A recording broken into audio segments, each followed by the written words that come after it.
माझी का घेते हे वळण भयानक आणि अचानक आणि अचानक अचानक आणि अचानक आणि अचानक भूतकाळाच्या किती सावल्या चहुबाजूनी घेरत आल्या नाव लगडले नाही समजले या जीवनाचे गूढ कथानक आणि अचानक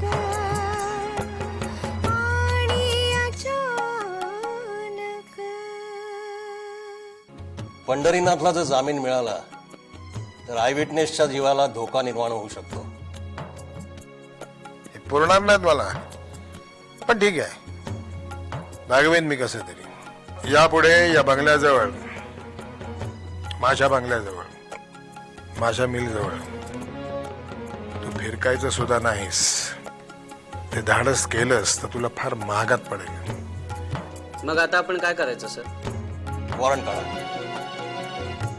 15 वर्षापूर्वी वेळवण गावामध्ये ड्रायव्हरचा जो खून झाला होता त्याच्याकरता त्याला अटक करा.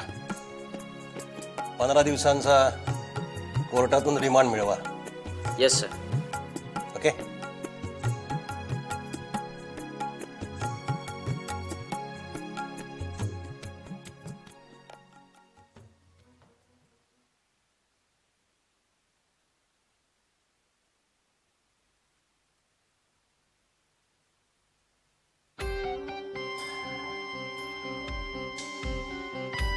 ए ॲडव्होकेट बोक्या उचल. Sorry. Hello, good morning advocate Bokil. Good morning. Sorry तुला पहाटे पहाटे उठवला, पण आपल्या 15-20 वर्षाचे जे काही आपले संबंध आहेत, जी काही मैत्री आहे, त्या मैत्रीच्या खात्यामुळे उठवला. पण तुला हे माहिती आहे की आजपर्यंत मी कधी तुझा गैरफायदा घेतलेला नाही, मैत्रीचा गैरफायदा घेतलेला नाही. पैसा पाणी चोख पुरवत आलेलो आहे, म्हणून त्या अधिकाऱ्यांनी आणि खात्रीने तुला फोन केला. आता एक काम कर, नीट ऐक. झोप मोडली आहे ना तुझी, नीट जागा झालायस, नीट ऐक.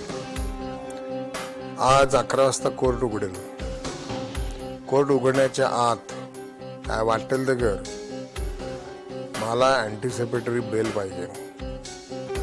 अटकपूर्व जामीन मिळवण्याकरता तुला आत्ता ताबडतोब घरातून बाहेर पडला पाहिजे. कुठे जायचं तिकडे जा, पैसे चार, दाब, फेक, काय वाटेल ते कर, पण मला अटकपूर्व जामीन मिळाला पाहिजे. ते नंतर सांगतो. अतिशय किरकोळ आहे गोष्ट, पण संशयित म्हणून मला पोलीस ताब्यात घेऊ शकतात आणि 15 दिवसाची PC मागू शकतात. हां, हे सगळं टाळायचं आहे आणि हे काम ताबडतोब व्हायला पाहिजे. PC टाळायची असेल, रिमांड टाळायचा असेल, अँटिसिपेटरी बेल पाहिजे, तेव्हा उठ, दात घास, तोंड धुवून लगेच निघ. इथून फोन कर.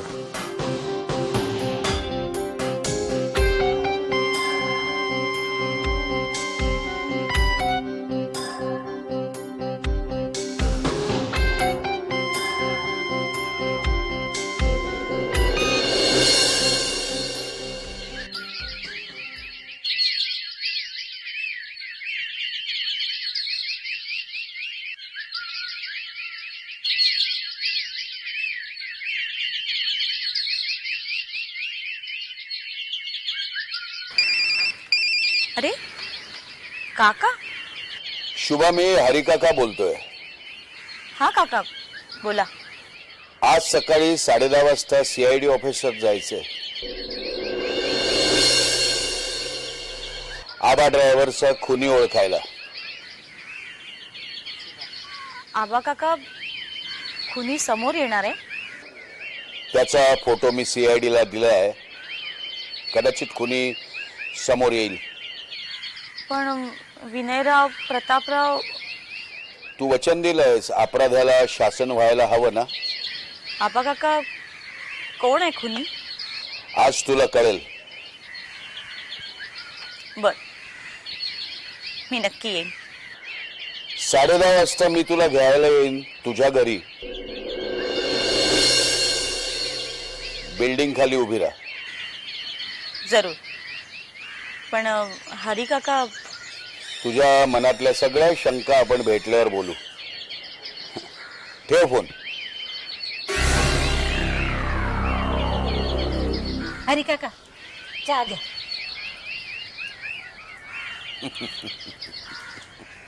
या बया, पहिल्यांदाच हसताना बघितलं म्या.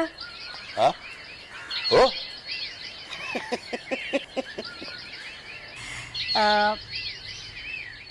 तळघर उघडलं. कमल. मला माहित आहे. हो. काही सापडलं? काय सापडावं अशी तुझी अपेक्षा आहे? हरी काका, लहानपणापासून म्या या वाड्यातच आहे. नीटचं काय आठवत नाही बघा, पर त्या राक्षसा संबंधी काय आठवलं ना, काय सापडलं ना तर कमल. मी आगाऊपणा करते म्हणून रागावता. म्या कसे बी वागले ना तरी या वाड्याच्या भल्यासाठीच बघा. या घरातली माणसं एकमेकांच्या जीवावर उठलेली पाहिलेत म्या लहानपणी. मला कल्पना आहे मनाची वाईट नाही आहेस तू, पण किती चौकशा कराव्या, कोणाजवळ कराव्या याचं तुला अजिबात भान नाहीये. तेवढं सांभाळ. कमल, आपण दोघंही नोकर माणसं. या वाड्याचं मीठ आपण दोघांनीही खाल्लंय. खरं बोललात हा चहाचा कप जी. जा. हे बघ, सगळं चांगलं होईल, काही काळजी करू नकोस. बरं.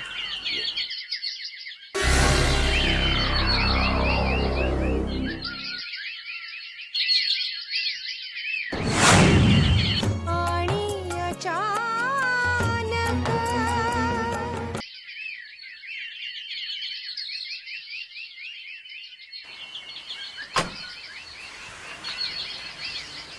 अर्जंट बोलवलंस? काम तितकं अर्जंट होतं प्रतापदादा. म्हणजे मी तुमच्याशी बोलल्याशिवाय कुठली डिसिजन घेऊ शकत नाही.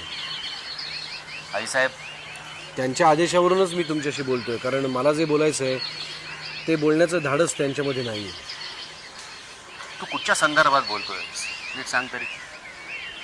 प्रतापदादा, गेल्या 2-3 दिवसांमध्ये हरिकाकांनी आपल्या वाड्याखालचं, म्हणजे आपल्या बाबांच्या महिपतरावांच्या काळातलं तळघर उघडलं. काय मिळालं तिकडे?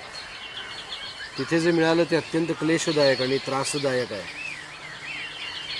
म्हणजे जे काही आहे त्यांनी कदाचित आपलं मानसिक संतुलन ढळू शकतं, पण माझी खात्री आहे की तुम्ही तितके खंबीर आहात आणि तसं काही तुमच्या बाबतीत होणार नाही.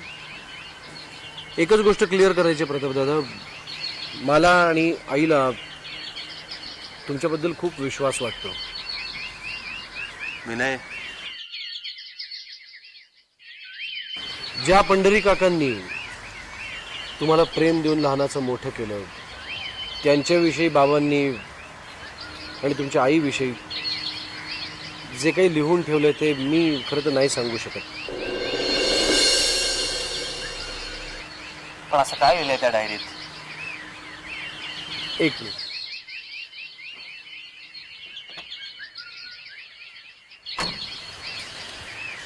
ही ती डायरी आहे प्रतापदादा. तुम्हीच वाचा आणि डिसिजन घ्या.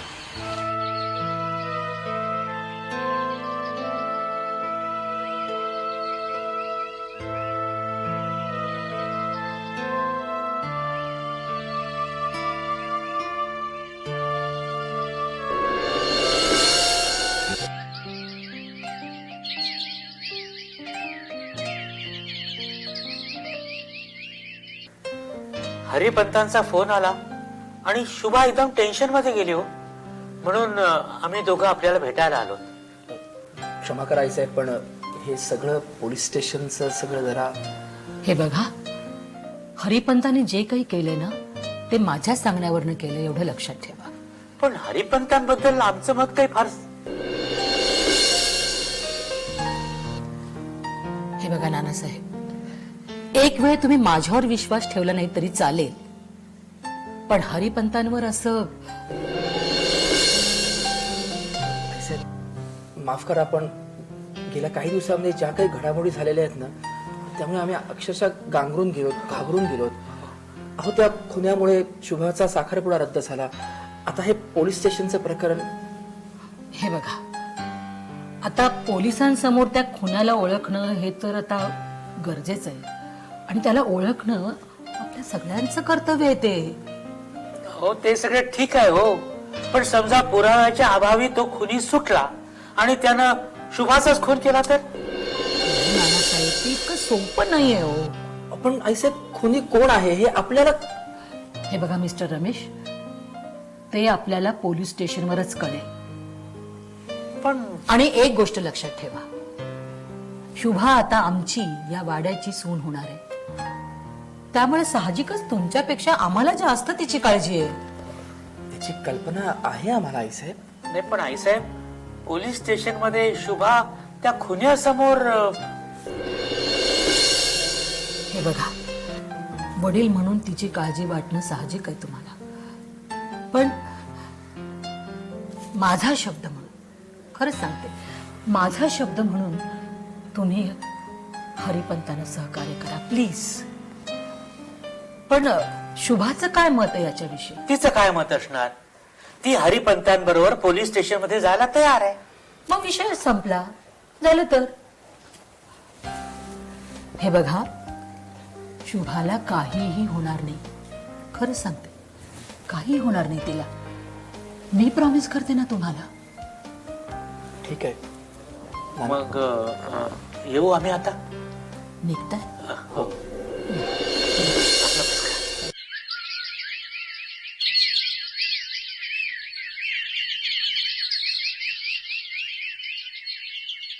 काय रे यार, बघ ना, ज्याला मी देव मानला त्या पंढरी काकाने बघ ना काय कसं काय सगळं करून टाकलं यार. मला एक सांग, माझी आई कशी होती? प्रताप दादा, खूप सुंदर होती तुमची आई. मी फोटो दाखवेन तुम्हाला, खरंच खूप सुंदर होती. आता मला माझीच लाज वाटते त्याच्या प्रत्येक गुन्ह्यात, कळत न कळत मी भागीदार होतो त्याचं. मला शिक्षा झालीच पाहिजे. नाही, तसं काही होणार नाही. मी ते होऊ देणार नाही. मालक, मी निघालो. ती मुलगी, तिला मी आउट हाऊस मधून घेतो आणि मी माझ्या कामाला जातो. हरी काका, तुम्हाला हे सगळं माहिती होतं ना, मग तुम्ही मला हे सगळं आधी का नाही सांगितलं? मला काय, प्रत्येक गोष्टीची वेळ यावी लागते. तुम्ही पंढरीच्या नादी लागून मला जे काही बोललात ते सगळं मी विसरलो बरं का. आणि तुम्ही काही मनात ठेवू नका, कारण या वाड्याची आबरू महत्वाची आणि तुम्ही या वाड्याची आबरू आहात. तुमची आई तुमच्याच विरहानं वारली. आता थोड्या वेळापर्यंत माझ्याशी चांगलं बोलत होती.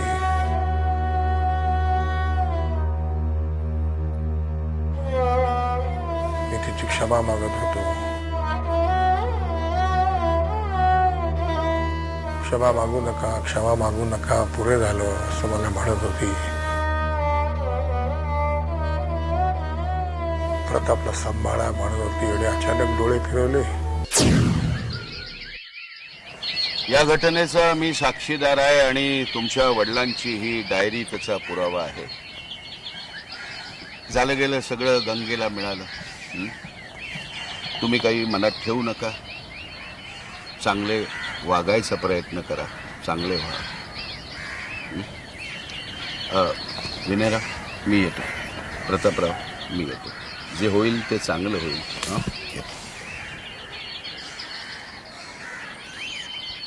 मी तुमच्या आईचा फोटो घेऊन येतो. सांभाळा स्वतःला.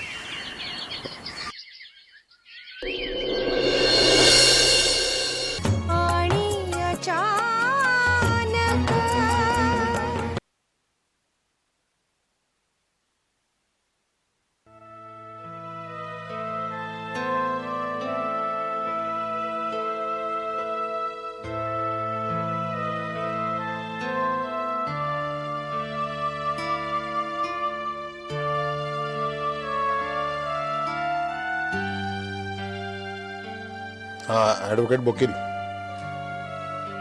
पंढरी.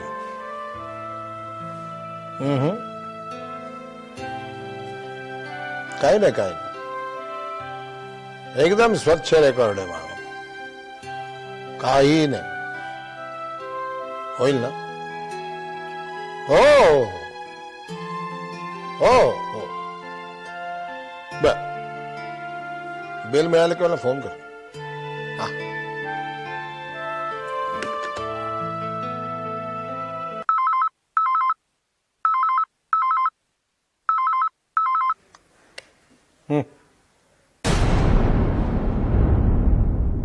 पोलीस? नाही नाही नाही नाही नाही नाही. पोलीसला कधी अडवायचं नाही. मोठा गुन्हा. एक हा पाठव आता, 1-2 मिनिटांनी पाठव. टॉयलेट मध्ये गेलेत वगैरे सांग. ठीक.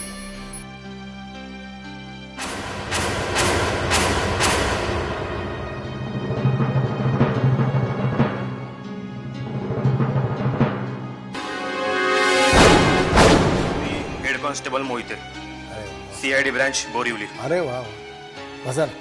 सॉरी, आमच्या DSP रवींद्र पाटकर साहेबांनी तुम्हाला चौकशीसाठी बोलवलंय. हो का? कशा संदर्भात आहे चौकशी? चौकशी ते तुम्ही साहेबांना येऊन विचारा. बर बर बर. काय ना म्हणलं, मोहित आहे का? मोहिते. बर, एक 5 मिनिटं द्या मला.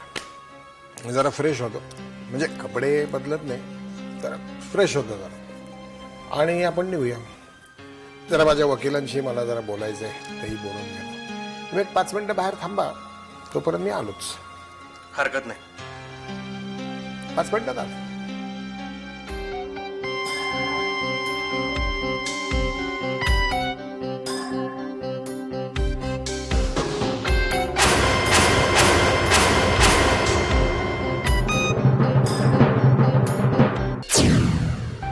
तू माझं काहीही वाकडं करू शकत नाहीस, काहीही. घर उघडलंस की नाहीस? कशा करता?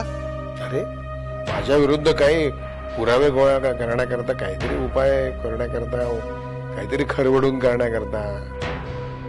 मला फार फार दुःख होतंय अरे. तू माझं काहीही बिघडवू शकणार नाहीस, काहीही. बुद्धिबळाचा पट समोर ठेव. माझ्या दोन्ही घोड्यांनी तुझ्यावर चाल केलंय आणि तुझा वजीर ट्रॅप केलाय. अरे, माझी साधी प्यादी आहेत ना, ती तुझ्यावर मात करतील. प्रत्येक वेळी नशीब तुला साथ देणार नाही. अरे, नशीब सोड, तुझा प्रताप सुद्धा तुला साथ देणार नाही.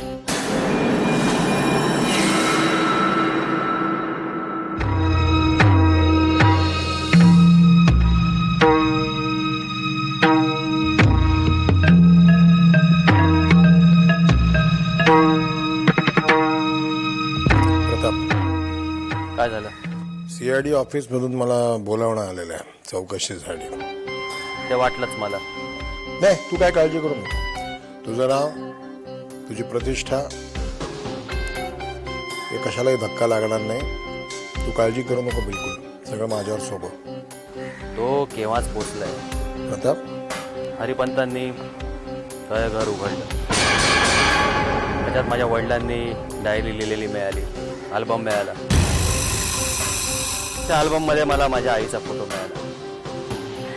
काल स्वप्नात आली होती, तशीच दिसत होती. आणि डायरीत तुझ्याबद्दल सगळं लिहिलेलं सगळं मिळालं. दादा तुझा काहीतरी गैरसमज करून दिलाय कोणी.